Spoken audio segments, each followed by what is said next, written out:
I can start. Not yet. I'll give you a cue.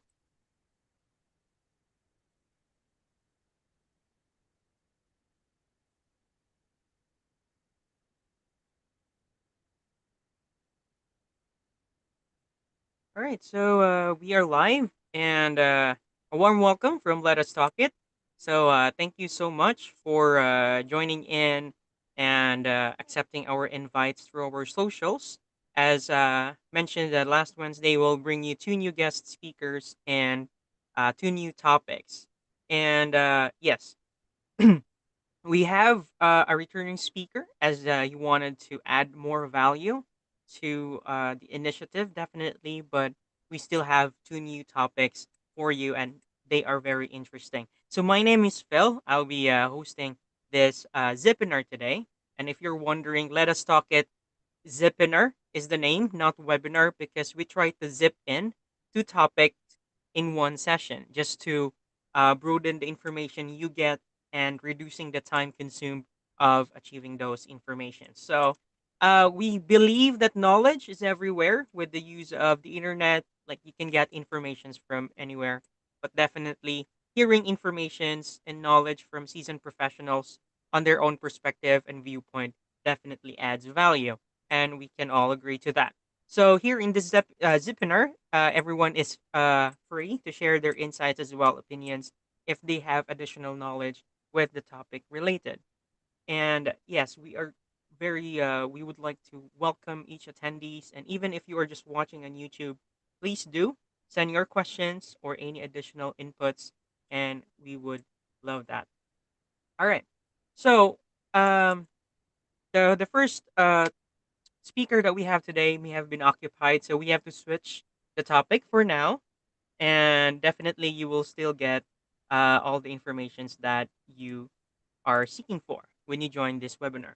So, the first topic that we'll be talking about is influence without authority. So, authority, it's definitely very influential because they can command. But how do we influence without authority? Like, authority is important to influence others, while the truth is we can easily influence without authority, and we do this knowingly or unknowingly. And this will be a great topic to be discussed by Arvin Sukija, which is the founder of the Human Circle. And before he will start with the topic. He will share some of the ideas what the topic will be about and a brief about himself.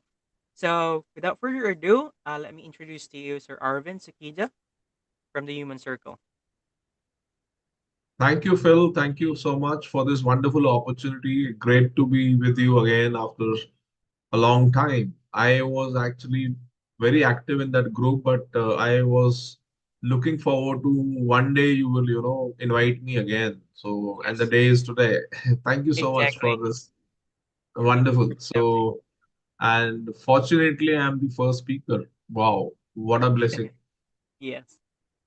Thank you so much, Phil. And I think God is really kind, and I go on. So basically, we are talking about influencing without authority, where we hold no positions, we hold no titles, and being a common human being, common man, common woman, how do I influence others? So that's the topic, and we are working actually on hope.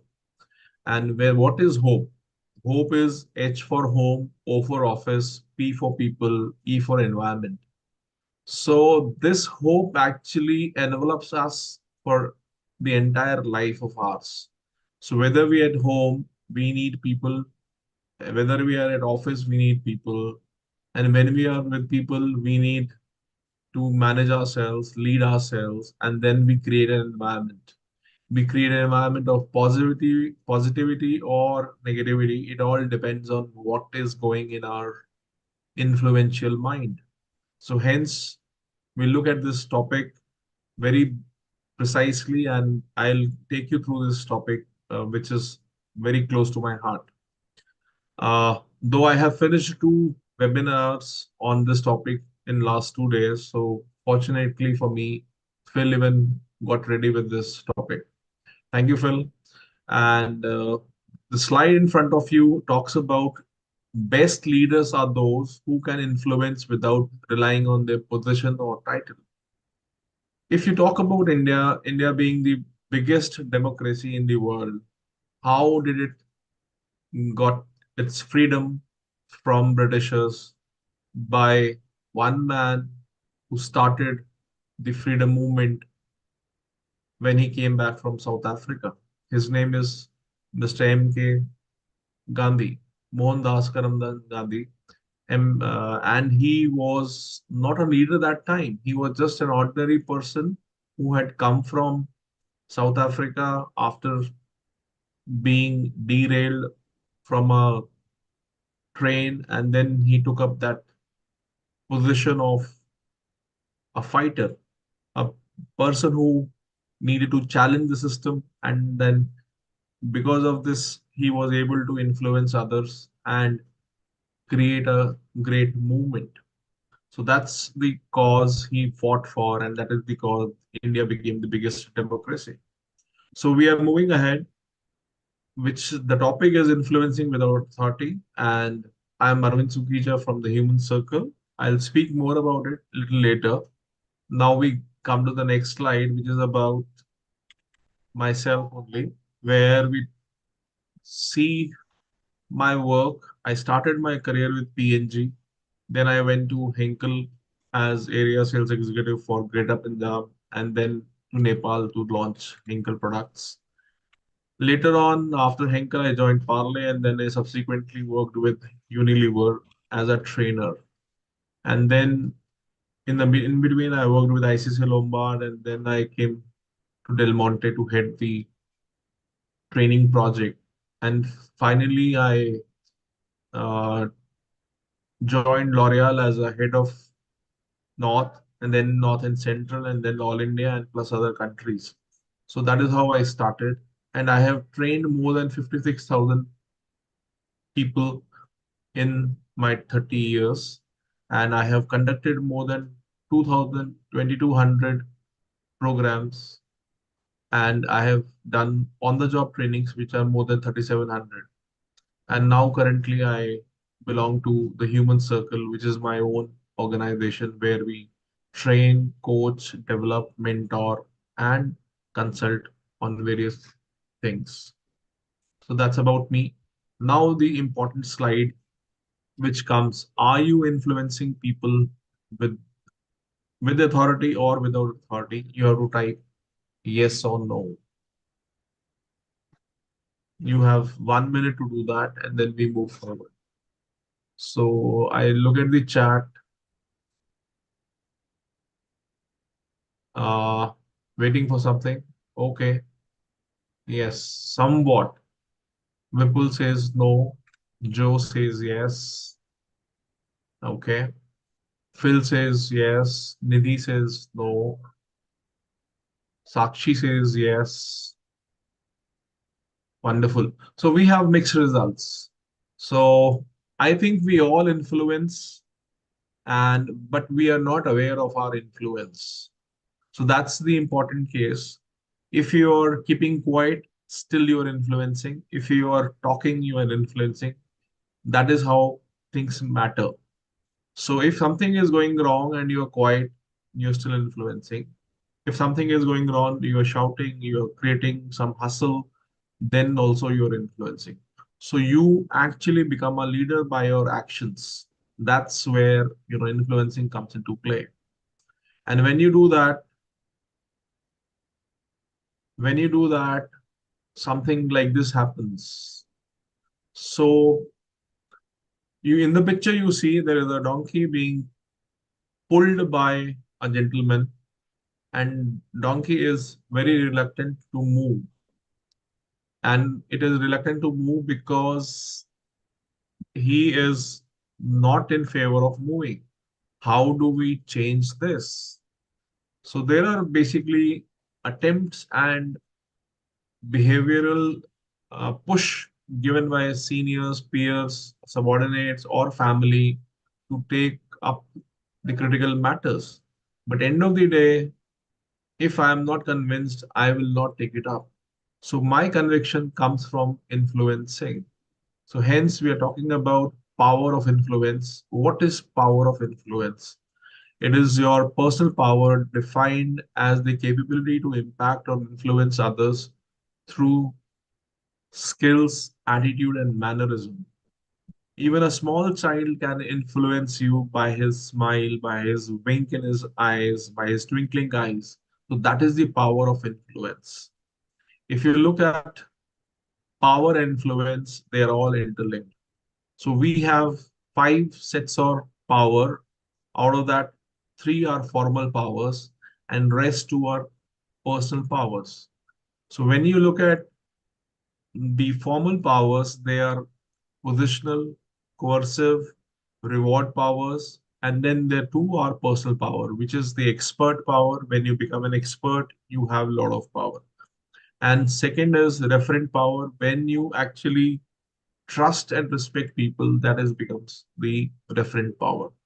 So as a positional power, you look at authority. You are head of an institution, you are principal of a college, you are authority by the government, you are a police inspector, you carry some powers. That influence is not influenced by without authority. That is with authority. You command something because of your positional power. Then there is a coercive power where you are able to create fear. That is what happened during, uh, when India was part of the British rule. So there were a lot of positional power and coercive power. And then there is reward power where we look at compliments being exercised, then you feel elated, then you work on something. So that is also into play. And when you become an expert, for example, I am teaching in an MBA institute and a BBA students as well these days. That is basically because of my skills, knowledge, and experience. So I carry a power of as an expert where I'm teaching marketing, advertising, sales, and strategic management. So that is expert power. But what is the power which actually we need? That is the power of result by getting respect and trust. That is the power we look at. And that's where the world comes to look at you. That is a small thing which you can do for others, and that brings trust and respect. So, Cialdini has mentioned six powers of influence which create the influence or the trust that comes through reciprocity, scarcity, consistency, consensus, authority, and similarity. I'll take you through each one of them one by one. Reciprocity is like you are smiling at someone and somebody smiles back at you. You gift something to your friend and your friend gives something back to you. So that's the case. Similarly, if I talk about Mahatma Gandhi, he said if there is fight in the system, people will fight more. If there is no fight, you practice ahimsa, you will get that benefit slowly, but you will definitely get it. That is the reason he carried no offense to others by practicing ahimsa. And then we talk to the power of scarcity, where you have limited resources, then that also becomes a power. And then we talk about consistency, the consistency, like the influence of sun in our life. So every day sun rises, whether there is a cloud, shower, thunder, but it is there. So that consistency makes us believe in hope, makes us believe in that there would be a sunrise after some difficulties. Then there is a power of consensus, which talks about if I include others in my decision making, it creates a environment of trust and happiness and togetherness and inclusivity. Then we talk about power of authority, which I command by doing something really good and I become a leader of the group. And then there is a power of similarity where we all come together because we are thinking on the same lines, and we create an organization. So these are the six valued principles of influence which have helped me and lot many others in creating influence. So now we talk about what and why of influencing without authority. So when you earn people trust and respect, you gain influence regardless of your official role.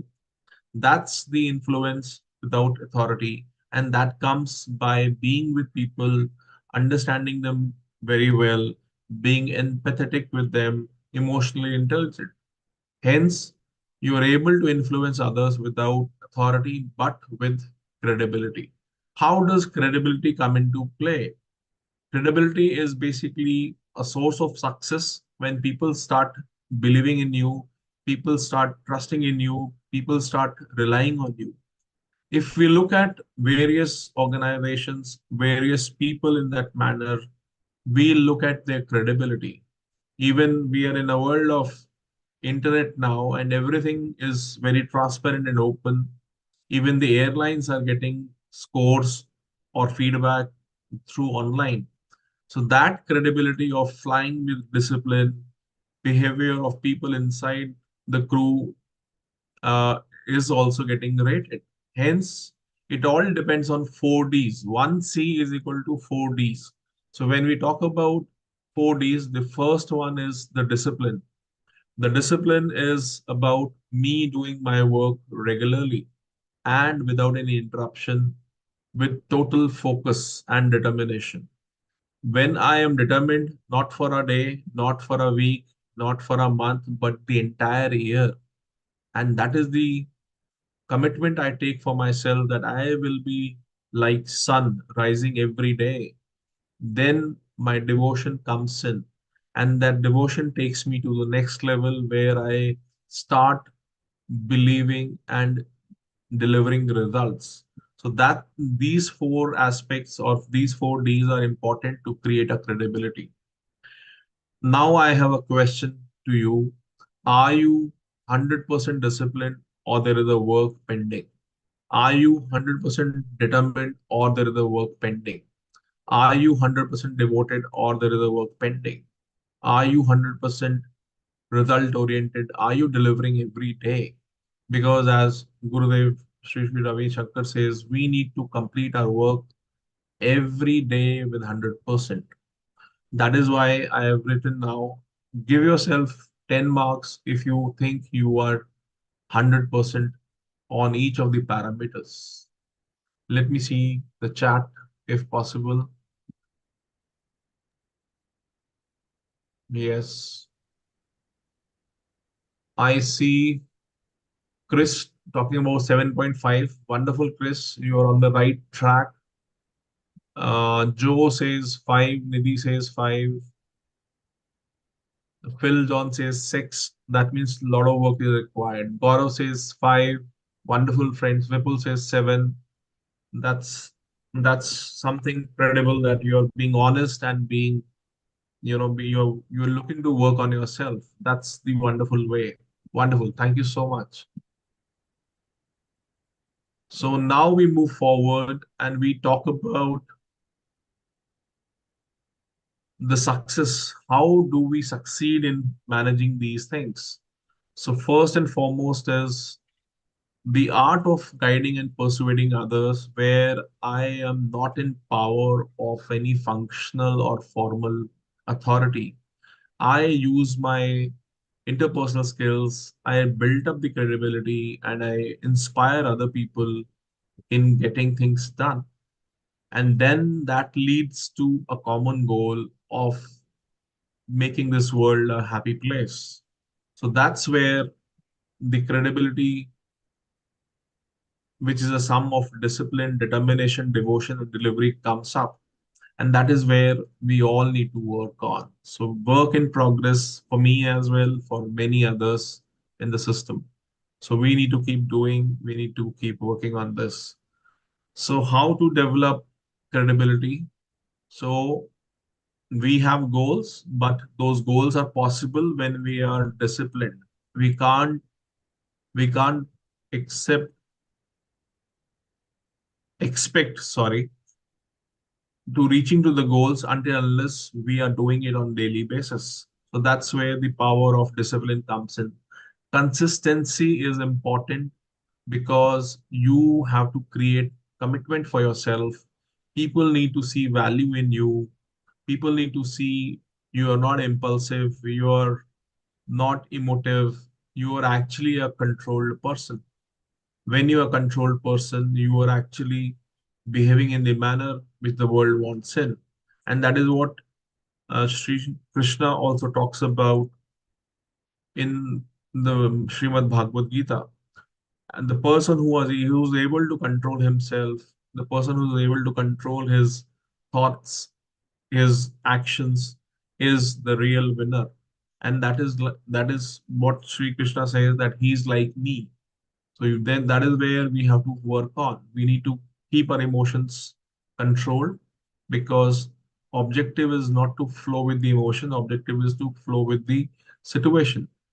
And that is where we talk about focusing on goals. What is the goal? That is the entire piece of Srimad Bhagavad Gita, which has been written in 18 lessons, which talks about why Arjun needs to fight the war.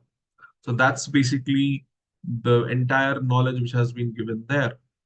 So I believe success is achieved by ordinary people with extraordinary determination. So your determination has to be very high. That is what Jig Jigglers talks about. And that determination comes from setting clear objectives and persistently pursuing them. You have to be very clear where you want to go and what is needed to achieve that. So there would be obstacles, there would be setbacks, but you need to bounce back. That's what the determination is all about. And when you do that, people start believing you, people start trusting you, that you are like a sun, whether it is winter, summer, clouds, thunder, anything, any storm, you are still there. You are hanging around and making this world a better place. And then finally, we talk about maintaining a strong drive to achieve desired outcomes. Everything is possible if we work in the manner of our determination, with the discipline, devotion, and delivery, right? So your results are dependent on your devotion. Your performance is what you reveal you have practiced upon. That is what Robin Sharma talks about. So whatever you do today is not the work of the day today. It is actually what you have been doing in the past. You have been practicing something, that is where you are reflecting today. So that's what Robin Sharma talks about, and that is what I want to share. Mr. Sachin Tendulkar, the god of cricket and the biggest award of India, Bharat Ratna, was given to him for his unwavering commitment to the cricket, scoring hundreds, investing in time and effort in developing himself on daily basis. Once he was to play Shane Warne in Australia, and you would be amazed to know that he called nine different bowlers to bowl at him. And that demonstrates his practice, his level of dedication, his level of devotion to achieve his goals. And later, after that series, Shane once said, I still dream of Tendulkar, which is like a bad dream, hitting me all across. So that's where the devotion comes in play. So finally, it is all about the results that matter, and that is where your credibility is made, and that is where you belong to a level which nobody else belongs to. That is beautiful quote by Stephen R. Covey, who has written a wonderful book which is called The Seven Habits of Highly Effective People. And then there was another book which is called The Trust, the Eighth Habit. I love the both the books by Stephen R. Covey, and Srimad Bhagavad Gita is the first book I love, and the second book is The Seven Habits of these Highly Effective People by Stephen R. Covey. And he talks about Srimad Bhagavad Gita and the Ramayana in the that book. He has taken a lot of cues from there. So, my friends, delivery is the final step, and that is where your expectations are met. When you go to Olympics, the medal which you want to win is not a bronze medal. You want to win the gold. If you have to become the champion, you have to do something exceedingly well. And you have to be very clear in your mind, in your thoughts, in your actions to reach out to that goal effectively and efficiently. And obviously, it is all once in a 4 years that you reach to the gold level. And that is the delivery. That is where the fame comes in. And that's where the world is waiting for you to actually look beyond the ordinary. And that's where I will ask you what are the three things you have learned in this session mentioned in the chat box. I suppose this should be my last slide. Phil, Yes, thank you so much for that one, and hoping we'll get participation from our attendees. So I haven't seen Andy yet join in. I hope he has received my messages, but definitely if he hasn't come in yet, you can go for more slides if you still have. But now we will have to check on this part here. From the previous discussions that has been given by Sir Arvin already, yes, you can just type it on chat, or you can share your insight by unmuting, like raising your hand, so we can go one at a time if you wish to do so. Yeah, anyone from our attendees, our participants? Phil, you are not audible clearly. Yeah, I'm sorry. Yeah, am I audible now? Yeah, much better. All right. Yeah, as I was saying, Sir Andy hasn't joined in yet, so we'll just give a Okay, little wait. So if you have more slides to cover, Sir Arvin, you can freely do so. And but okay. for now, we'll check on this question that you have from the Yeah. things So, that you what are have the top discussed. three things you have learned in this session? Please put it on your chat. I would love to see that. Yes. Yeah. Anyone from our participants would like to open their mic? Chris has given me a compliment. Thank you, Chris, for this. Arvind did a great job. Keep going. Thank you. Thank you so much. Means a lot. Yeah, anyone who'd like to unmute or raise their hand to talk. Maybe you have something that is like common to you already, or unknowingly you have done like influencing others by Okay. just sharing your Yeah, I can share a couple of examples. After leaving L'Oreal, I was in a different level altogether because there were a lot of things to be attended to with my family, especially my brother and my father. So, I have been very much influenced by my father actually, not as a father or head of the family, but as a person. So that's where, he used to share with me some of his learnings because he started his uh, started his career in 1956 after completing grade 10.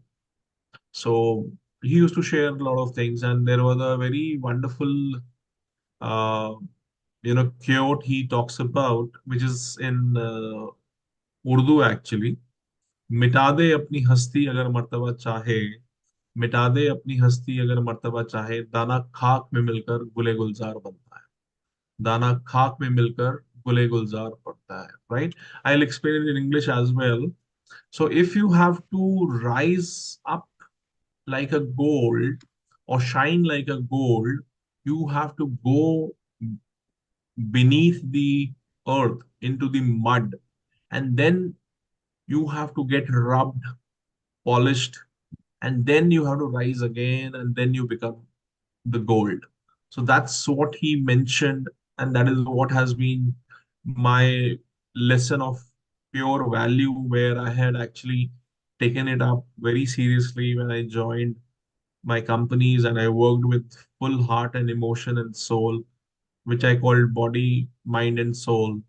So, and that helped me grow from where I am, and that helped him also grow from where he was.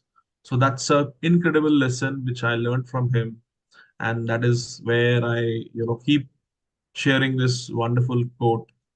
मिटा दे अपनी हस्ती अगर मर्तबा चाहे दाना खाक में मिलकर गुले गुलजार बनता है. So with this, I think I would like to end, Phil, if you permit me. Yes. We still have more time, and Andy has We have not, more time. yeah, come in Okay. yet. So yeah, Okay. yeah. Do you have additional topics on your slides that we can go Okay. forward? Slides. Well, I have communication as a slide. We can talk about that. So shall I put it on? yes.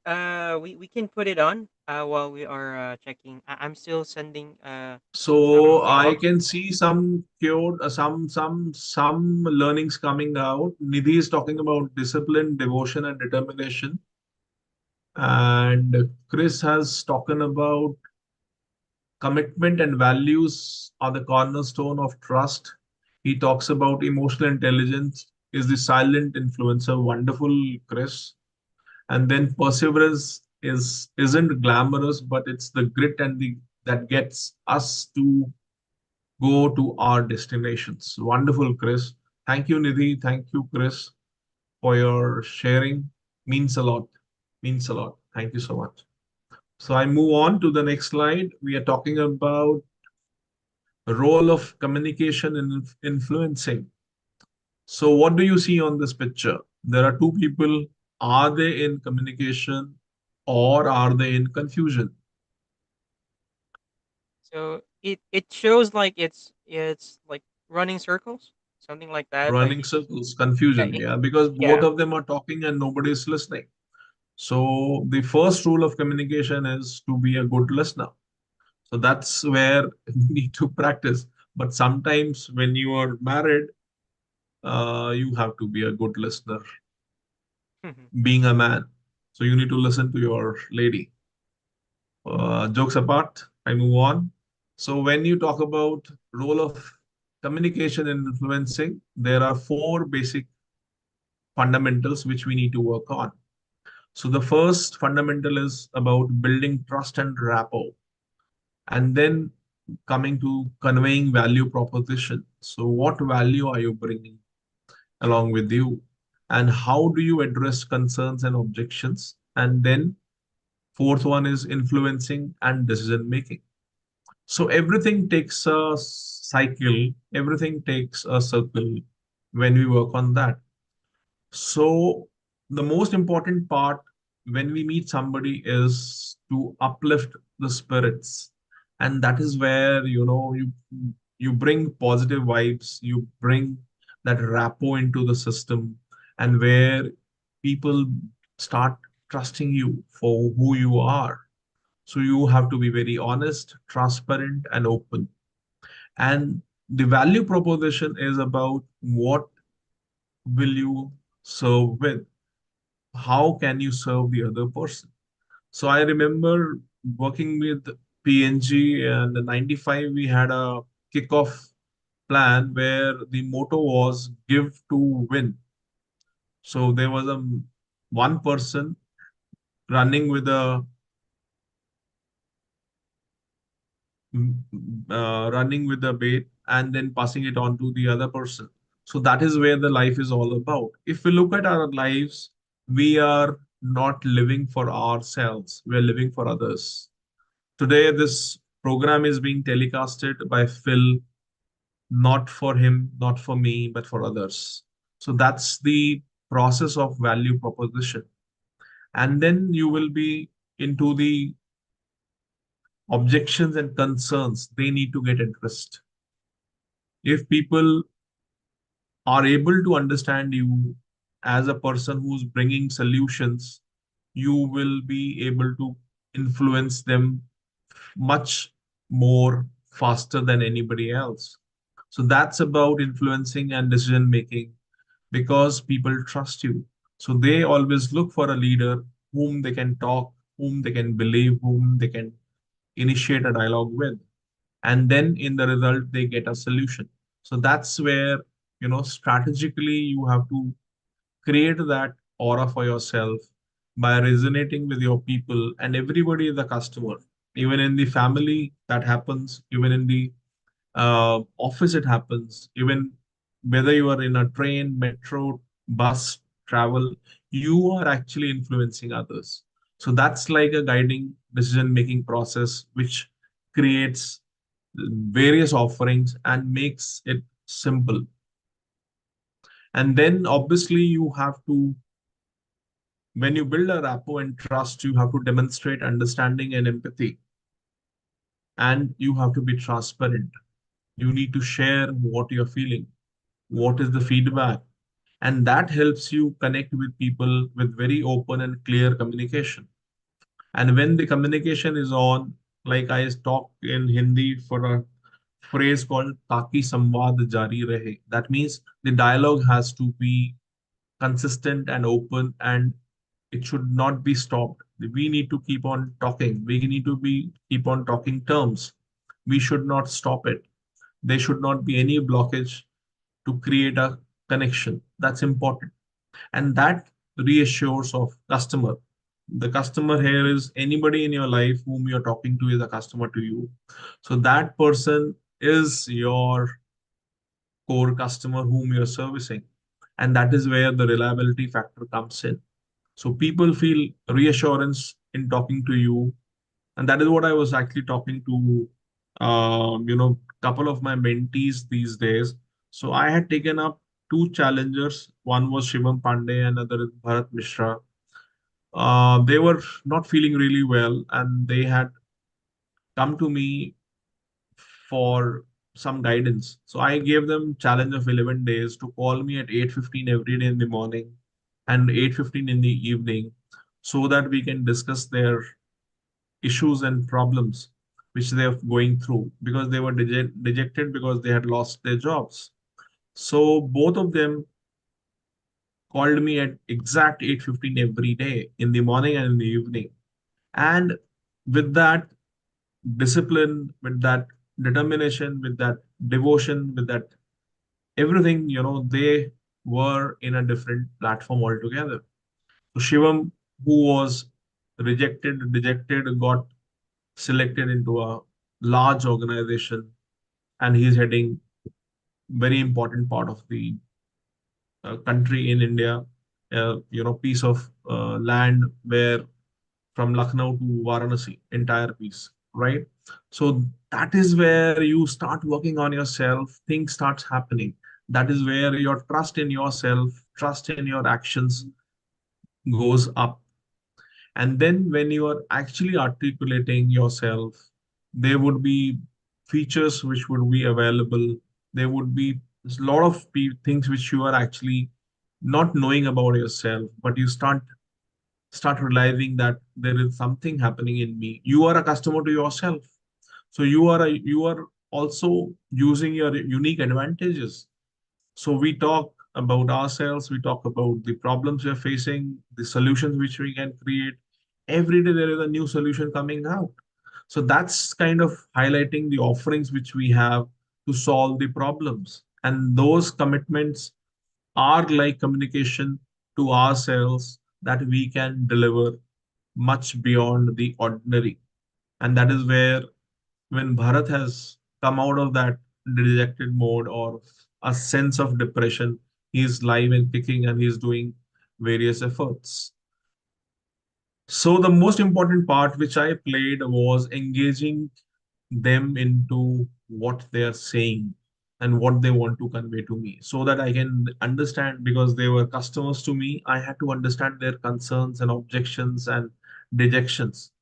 So if I am not listening to them heart to heart, ear to ear, I will not be able to prompt them with responsive communication. I have to address their issues. I have to give them a platform where they're able to share their concerns and clear their doubts, because the self doubt is the biggest doubt which is there. And that doubt is not actually accurate, because it's a gloomy weather inside your mind which talks about your negativity, your emotions, which are not real. So you need to move out by building confidence into yourself. You have to drive yourself out of that chaos. So that volatility, uncertainty, chaos, and ambiguity has to go away. You need to build your brand by various actions. And that will happen when you are transparent to yourself, you are relying on your own wisdom, then only things move forward. And that's where I talk about, telling positive story to yourself, telling persuasive language to yourself, utilizing all those techniques which help you come out of this situation of dejection, rejection, and desperation. Yes, Phil. Yes. Sir Irvin, thank you so much, really, for extending for the topics. But yeah, um, as mentioned earlier, we had to extend the topics to give way while we are waiting for the second topic speaker, if that's okay. Is like can is this? No, no, I'm sorry. Can we wrap up with this slide, if that's okay? Yeah, I will just finish this slide and then. All So right. basically, you're tailoring your messages to yourself, and you are developing your needs and preferences. Then you're guiding yourself to where you want to go, which is your stream. And then you have to take your influencing decisions of getting into the right thing. So I end with this. What are the three things you have learned? Quickly type in the chat.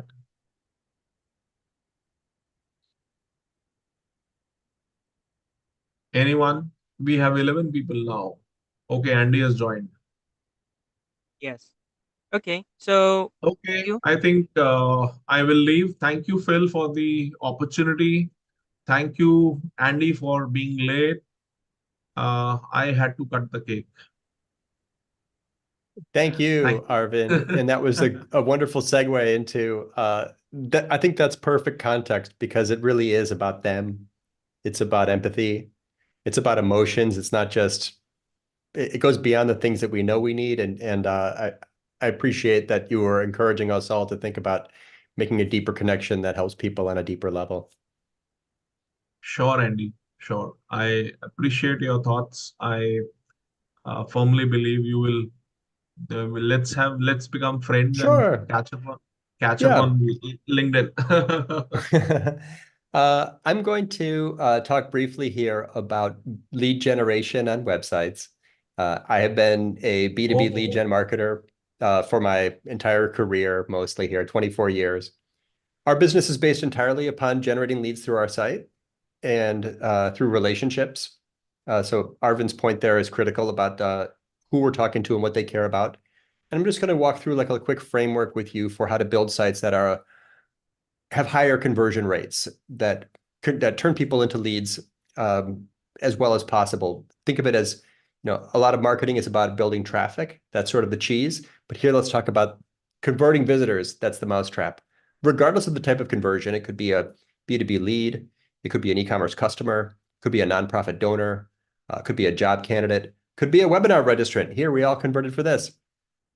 So I'm going to share my screen and just chat briefly here about uh, an approach to this. Let me share just I think I need to swap this screen.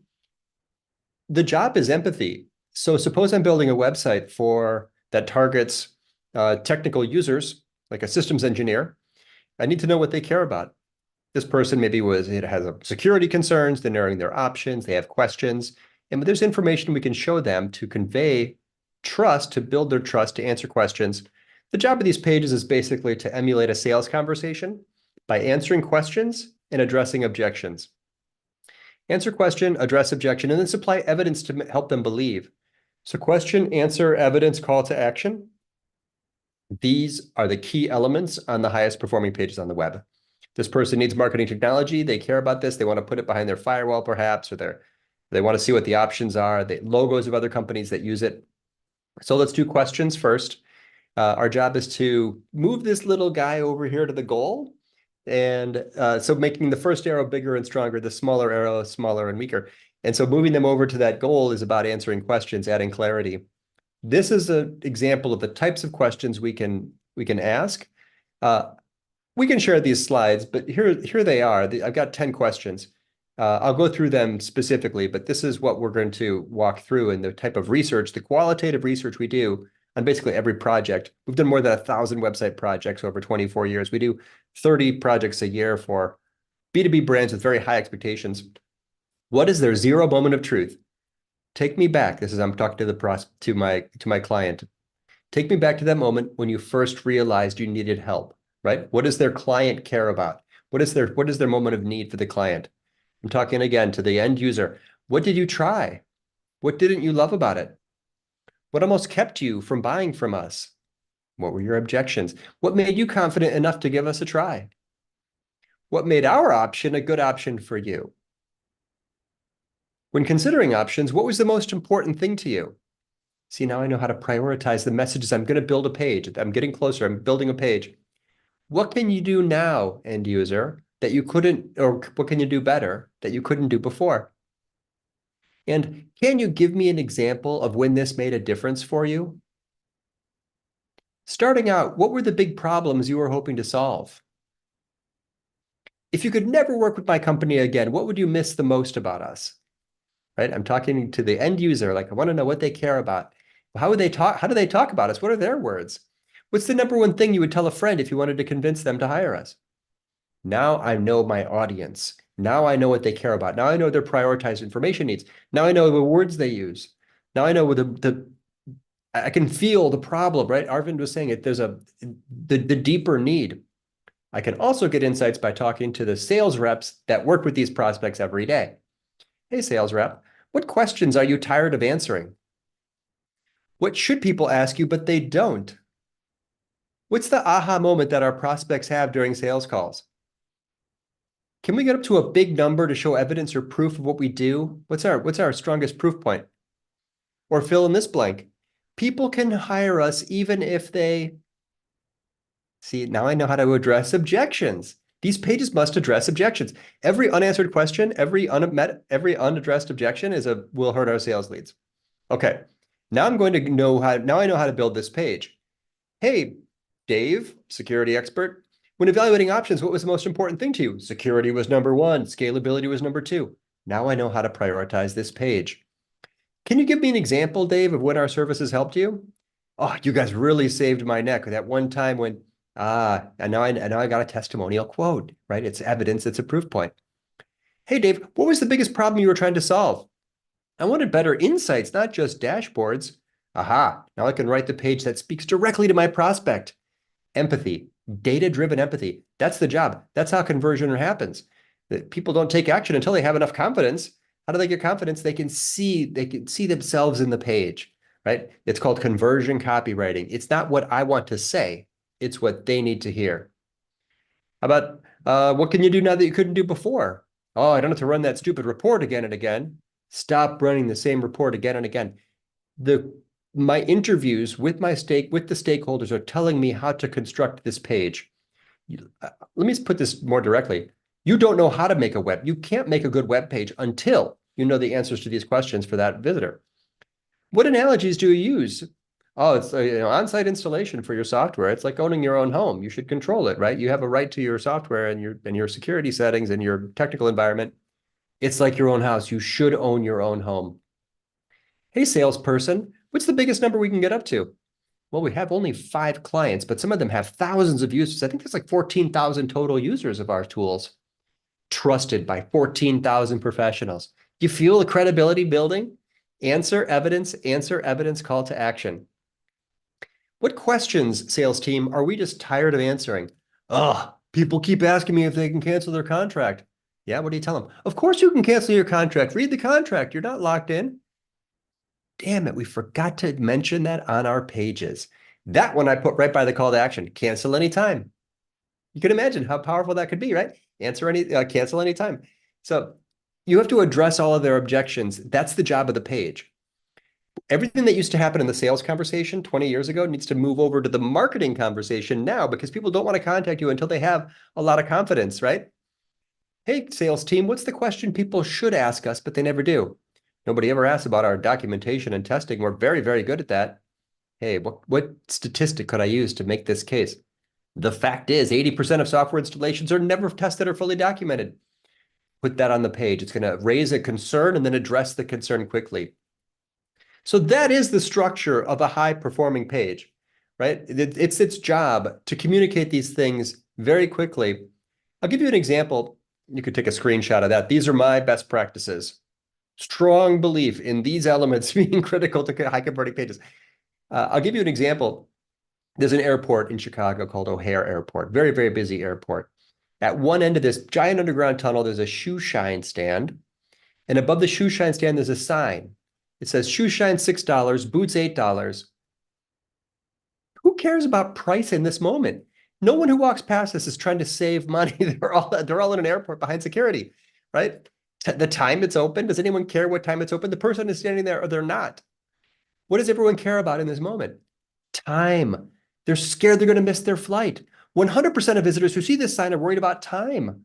If it said shoe shine 4 minutes, boots 5 minutes, that would address the information needs of this audience, right? That's the job. They ask, you answer. That's what a web page is. With just a few minutes here, I want to suggest that I want to give you an example. I'm going to deconstruct for you the visit to a website, okay? Here's your prospect in their 0 moment of truth. They need help. They either ask a friend or they go to search. Either way, they're going to land on your page, right? They're a referral or a direct traffic visitor, or they came from their search engine visitor. They land on this page. Let's break it down. What does this company do? How do they do it? Can they do it for me? In summary, you could say every visitor to every web page is sort of asking this question first. The first question of every visitor to every web page, am I in the right place? Now, what do they see? They see a big, clever headline. I can't tell what you do. They say we're number one. Yeah, okay, maybe. There's a stock photo. I'm not very impressed by that. Can you do it for me? There's a long blocky paragraph. I don't have time to read all this, right? That is not how high-performing pages work. You're talking about yourself too much, right? You're saying that you are great. You're not adding evidence to support the answers. You're not answering their questions. Let's try it again. This is a clear descriptive header. Can I just jump to this page? Yeah. How do they do it for me? A clear descriptive header that says what you do. This is a company that does what I'm looking for. These logos that show that you've done it for other people, clearly they must be legitimate or you wouldn't have those logos. That's differentiation. You've updated the content to a higher format like a video. That's what looks interesting, looks thoughtful. Detailed answers to my top questions. That's why they came to your page. Why do you have a website visitor? They have information needs. What are their information needs? Did you meet their information needs? And then finally, a testimonial, a reason to believe, supporting the answer. Never put your testimonials on a testimonials page. No one goes to testimonials pages. Look at your analytics. It's probably like your 30th most popular page. Put testimonials all over your website. Make all of your pages sparkle with evidence, right? That's the job. What you do, how well you do it, who you do it for, have you done it? Show stories from people that have also done it. So this was a very short version of a bigger topic, but that is the heart. If I have only minutes here to be with you, that's my most important, one of the most powerful things I can teach. Understand your audience's information needs, answer their questions, address their objections, supply evidence to support those answers. Make these pages emulate a sales call with your top rep, right? Whatever they need to know, you've got to answer it there, or you're going to have a lower conversion rate. So Phil, this was not the session you'd planned. But I'm sorry that Yeah. the calendar challenge, but I'm glad that you at least have been able to cover just that. Yes, it's really a wonderful topic, and I can see it really large information that the audience can gather from it. It's a short version, but definitely it's very catchy, interesting already. So maybe a different session can be scheduled. Yeah, to discuss further because it is a little too short for the topic, for a great topic such as this. So yeah, I know, Randy, you're in a hurry as of the moment. So if any questions you have in mind, you can send it to me, for example. you can send invite on LinkedIn, or you can connect directly to Sir Andy. You can just type his name on LinkedIn, and he will surely be able to accept the invite for you. Yeah, definitely. So there's the link. So you can just send your connection invite, as he do not have the leisure right now to answer lots of questions. But we definitely, I'll work it out to reschedule another presentation for Sir Andy, and then hope to see you again and interact with Randy. All right. Okay. Thank you, Well, everyone. Thank you, Phil. Have a beautiful thank you day. so much, Randy. To Arvin, thank you so much, and everyone who joined in. All the best to you, and take care. Keep safe as always, and we will wait for you again next Wednesday, the same time, and we'll bring you to new topics again. Thank you so much, everyone, and this ends Mhm. the webinar. Take Thank you, care. everyone. Thank you, Thank you, Andy. Arvind. Thank you. See you online.